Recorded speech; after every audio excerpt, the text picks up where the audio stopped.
जय भीम, नमो बुद्धाय। हमारे प्रधानमंत्री श्री 1008 नरेंद्र दामोदर दास मोदी ने एक बयान जारी करा है, जिसमें उन्होंने कहा है कि महिलाओं के प्रति अपराध अक्षम्य है। व्यक्ति कोई भी हो, कितना ही बड़ा हो, कितना ही संपर्क वाला हो, उसको बख्शा नहीं जाना चाहिए।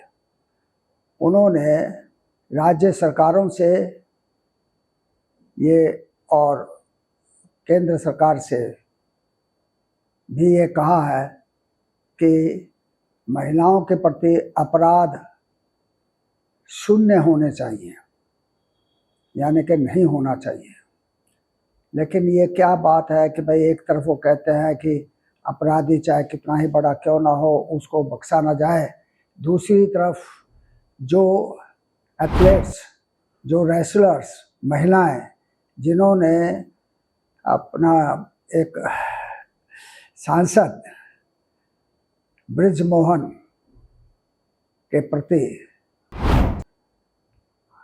शिकायत की थी, तो उसको बचाने के लिए केंद्र सरकार ने पूरे जोर लगा दिए और पूरी तरह से उसको आरक्षण दे दिया, संरक्षण दे दिया। रेसलर महिलाएं जब जंतर मंतर पर बैठी अपना विरोध प्रकट करने के लिए आंदोलनरत हुई, तो कोई उनका जो है उनकी बातों पर, उनके विनती पर कोई संज्ञान नहीं लिया गया। और जब नए संसद भवन का उद्घाटन हो रहा था, तो वो मार्च करने के लिए जब निकली तो उनको इस बुरी तरह से रौंदा गया, बूट के से उनके जो है चेहरे को रौंदा गया। तो ये सब क्या था? ये बताता है कि मोदी की कथनी और करनी में कितना अंतर है। मोदी झूठ बोलने में पारंगत है, मोदी लंबी लंबी फेंकने में पारंगत है, मोदी जुमलेबाजी में पारंगत है। इन तीनों विधाओं में विश्व में कोई भी उनका मुकाबला नहीं कर सकता। तो अगर ऐसी कोई प्रतियोगिता हो तो मैं समझता हूं कि हमारे प्रधानमंत्री को अवश्य ही स्वर्ण पदक मिलेगा। लेकिन देखिए, एक तरफ वो महिलाओं की सुरक्षा की बात करते हैं, उनको संरक्षण देने की बात करते हैं, दूसरी तरफ जब हमारी एक महिला रेसलर विनेश फोगाट पेरिस में गई ओलंपिक में, और उसने उस महिला को, रेसलर को हरा दिया जो कभी हारी ही नहीं थी, यानी कि 42 कंपटीशन में वो हारी नहीं थी और 4 बार की वो स्वर्ण पदक विजेता थी। अब इसका मतलब है कि उसके बाद में उसको फाइनल में जाना था, लेकिन विनेश फोगाट के विरुद्ध ऐसा षड्यंत्र करा गया कि उसको अयोग्य घोषित किया। और अयोग्य घोषित करने के बाद में जब ओलंपिक फेडरेशन ने उसको अयोग्य घोषित किया, तो जब झूठ मूठ का दिखावा किया गया कि भाई हम उसके खिलाफ जो है, उसके जो है निर्णय के खिलाफ हम पंचांत जो है आर्बिट्रेशन में, विश्व आर्बिट्रेशन में जो है ना अपील करेंगे, ये करेंगे, वो करेंगे। लेकिन उनको पता था कि भाई ऐसा कोई होगा नहीं, क्योंकि ओलंपिक में जो एक बार निर्णय ले लिया जाता है तो वो रिवर्स नहीं होता है, और वो तथ्यों के आधार पर होता है, साक्ष्यों के आधार पर होता है, मनगढ़ंत नहीं होता जो भी निर्णय होता है। तो इसलिए ये सब बात दिखावे की थी।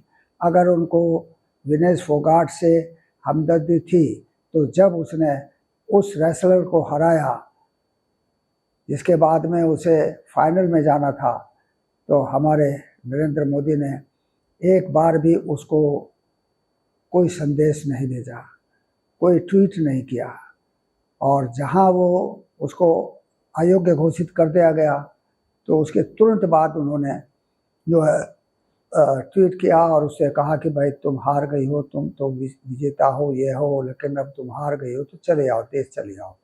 तो ये सब क्या है? ये सब दिखावा ही तो है। अगर ऐसा ही दिखावा करना है तो फिर ये बड़बोलापन क्यों?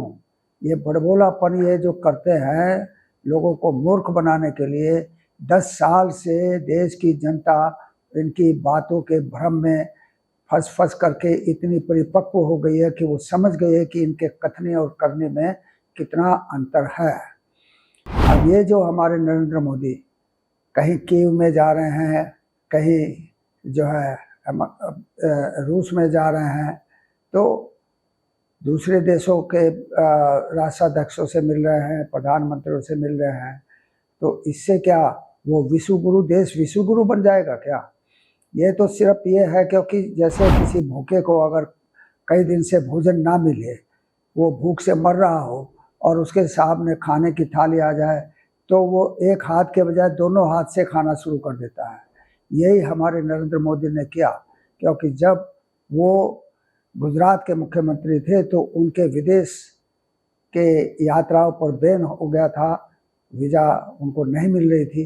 लेकिन जैसे ही वो प्रधानमंत्री बने, क्योंकि राष्ट्र के CEO चीफ एग्जीक्यूटिव ऑफिसर हो गए, प्रधानमंत्री हो गए, तो उनके लिए वीज़ा की समस्या नहीं रही। तो अब उन्होंने कोई ऐसा शायद देश नहीं होगा जिसको उन्होंने छोड़ दिया हो जहाँ ना गए हों।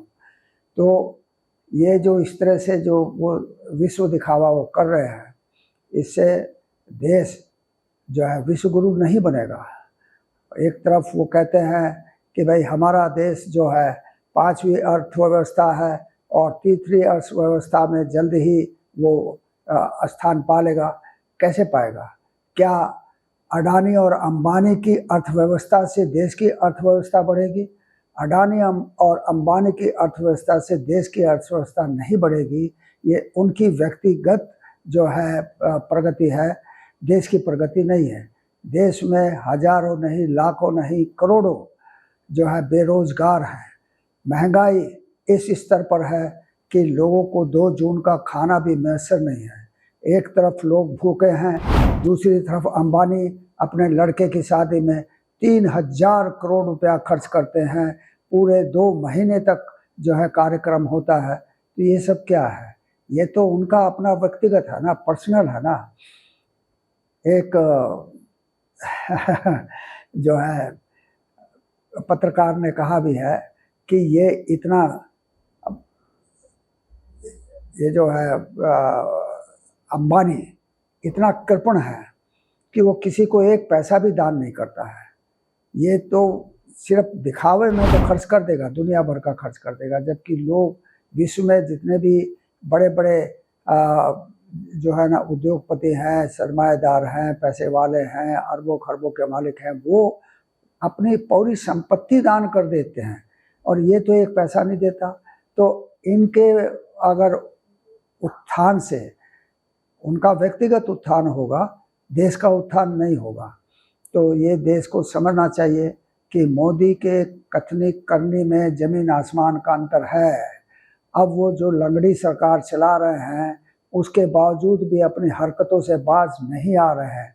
अभी भी इनको सद्बुद्धि नहीं मिली है। हालांकि वो कहते हैं कि मेरा तो डायरेक्ट ईश्वर से कनेक्शन है, मैं अनबायोलॉजिकल हूँ।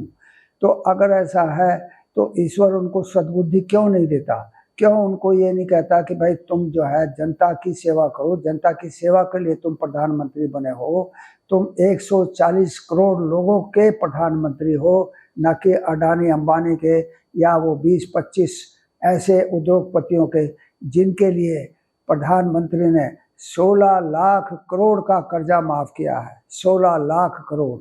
इधर जो किसान हैं उनके लिए 1 पैसे की रियायत नहीं है।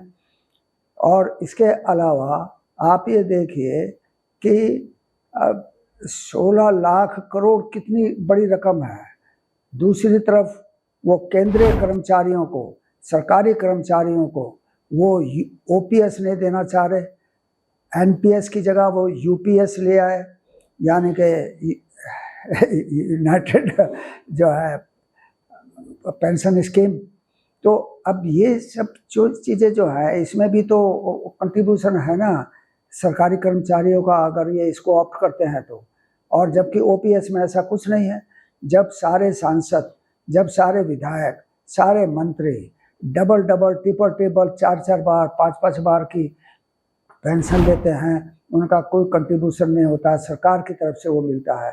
वो तो तब है जबकि सरकार विधायकों पर, सांसदों पर करोड़ों करोड़ों रुपया हर महीने खर्च करती है। हर सांसद पर करोड़ों रुपया खर्च होता है। तो उनके लिए तो रियायत है और आम जनता के लिए नहीं। अगर ये बात हो अडानी या अंबानी के लिए या गुजरात के जो बहुत बड़े सरमाएदार लोग हैं, 20-25 लोग हैं, अगर उन लोगों के लिए कोई रियायत की बात हो तो ये तुरंत ही क्या कहते हैं तैयार हो जाते हैं। देश के लिए इनका कोई क्या कहते हैं सोच नहीं है, जनता के लिए कोई सोच नहीं। जनता भूख से मर रही है, जनता महंगाई से मर रही है, जनता बेरोजगारी से मर रही है। इसको शर्म नहीं आती? देश का प्रधानमंत्री होकर के विश्व में दिखा रहा है कि भाई हमारा देश जो है विश्व गुरु हो गया। ये तो बहुत ही बेशर्मी की हद है। ऐसा प्रधानमंत्री हमारे देश को 75 साल में ये अब मिला है, पिछले 10 साल से, और अब लंगड़ी सरकार चलाते हुए भी इसको जो है सद्बुद्धि नहीं आई है, इसको श्रम नहीं आई है। ये अभी भी जनता का शोषण करने से बाज नहीं आ रहा है। जनता को समझना चाहिए कि ये एक दोगला आदमी है। इसकी कथनी और करनी में बहुत जमीन आसमान का अंतर है। एक तरफ जो है भारतीय जनता पार्टी जब देखो तब पाकिस्तान को गर्राते रहती है, दूसरी तरफ हमारे प्रधानमंत्री जब पहली बार प्रधानमंत्री की शपथ ग्रहण करी उसके बाद ही तुरंत चले गए पाकिस्तान में नवाब शरीफ से मिलने के लिए, बिरयानी खाने के लिए, उसकी क्या कहते हैं माँ के लिए साड़ी लेकर के गए। भाई एक तरफ तो तुम इतना दिखावा करते हो, दूसरी तरफ तुम्हारी पार्टी जो है वो पाकिस्तान को जो है ना गरियाते रहती है। उधर चीन जिसने कई हजार किलोमीटर जमीन जो है लद्दाख में कब्जा ली है, उसके लिए तुम्हारा मुंह नहीं खुलता। क्यों? क्योंकि चीन ने तुम्हें जो है वो जो है प्राइम मिनिस्टर फंड जो था तो उसमें पैसा दिया, जो क्या कहते हैं ये दूसरा जो इन्होंने फंड निकाला था तो उसमें भी इन्होंने पैसा दिया मॉनेटरी बॉन्ड के नाम से। तो ये जो चीज़ें हैं तो ये मतलब है ये इसी तरह से जैसे महाभारत में जब द्रौपदी का चीरहरण हो रहा था तो वहाँ पर भीष्म पितामह भी बैठे हुए थे। लोगों ने उनसे पूछा कि आप भीष्म पितामह आप वहाँ पर दरबार में बैठे और एक स्त्री का चीरहरण हो रहा है, आपने क्यों नहीं बोला? तो उनका कहना था कि मुंह खाए आँख लजाए, यानी कि जब मुंह खाता है तो आँख अपने आप नीचे हो जाती है, तो मैं कैसे बोलता। वही बात अभी प्रधानमंत्री नरेंद्र मोदी की है, क्योंकि चीन उसको खूब भर भर करके पैसा दे रहा है, फंडिंग कर रहा है, इसलिए चीन के खिलाफ नहीं बोल रहा।